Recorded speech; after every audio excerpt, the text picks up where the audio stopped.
अक्सर बड़े बड़े आइडियाज ना बहुत ही शांत और साधारण सी जगहों पर जन्म लेते हैं।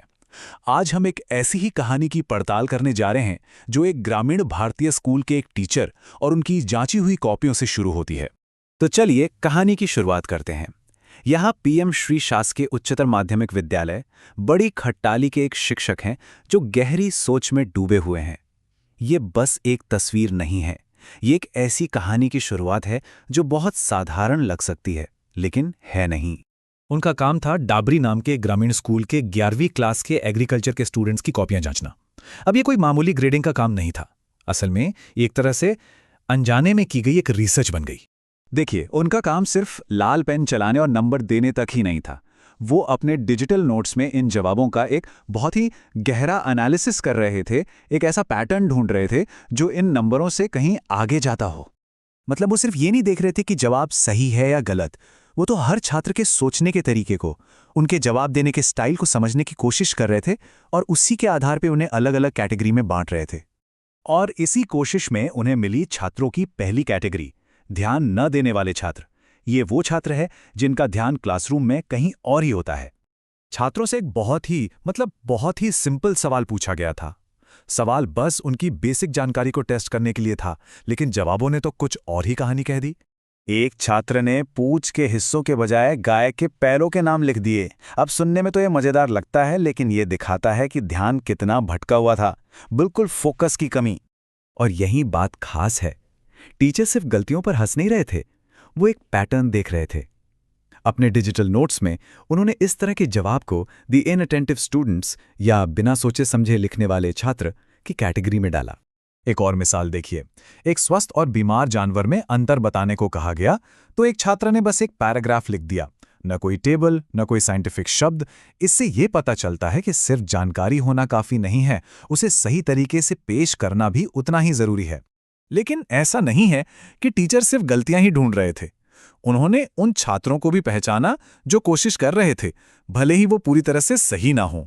और यहीं हमें मिलती है छात्रों की दूसरी कैटेगरी, जो सीखने की प्रोसेस का एक बहुत जरूरी हिस्सा है।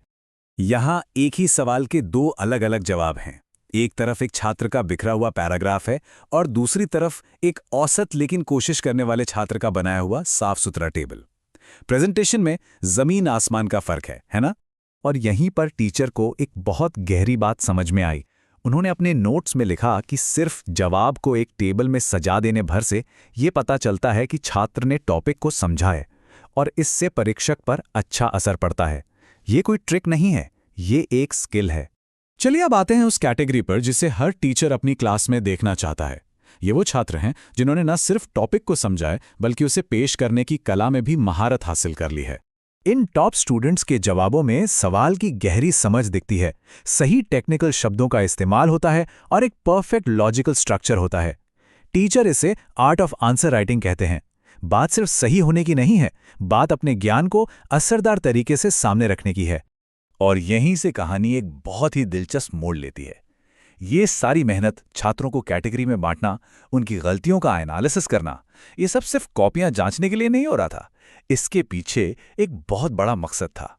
ये पूरा का पूरा एनालिसिस असल में एक बहुत बड़े आइडिया की नींव रख रहा था, एक ऐसे सपने का ब्लूप्रिंट जो इन छात्रों की गलतियों को ही उनकी सबसे बड़ी ताकत में बदल सकता था। जब हम उनके डिजिटल नोटबुक्स की लिस्ट को खंगालते हैं तो असली प्रोजेक्ट सामने आता है। इसका नाम है आदित्याज़ vision 2026, agriculture, e learning and digital journey. अब सारी कड़ियां जुड़ने लगती हैं। तो आखिर ये आदित्य का विजन 2026 है क्या?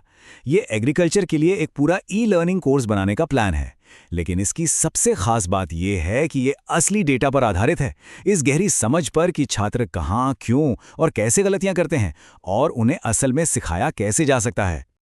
और ये सिर्फ एक हवाई बात नहीं है। उनकी तैयारी का लेवल देखिए कितना जबरदस्त है। उनकी डिजिटल लाइब्रेरी में ग्रामीण शिक्षा से लेकर कोर्स की स्ट्रैटेजी, पशुपालन की गाइड और कई क्लास के सिलेबस तक सब कुछ मौजूद है। वो सिर्फ सपना नहीं देख रहे हैं, वो उसे सच करने की पूरी तैयारी कर रहे हैं।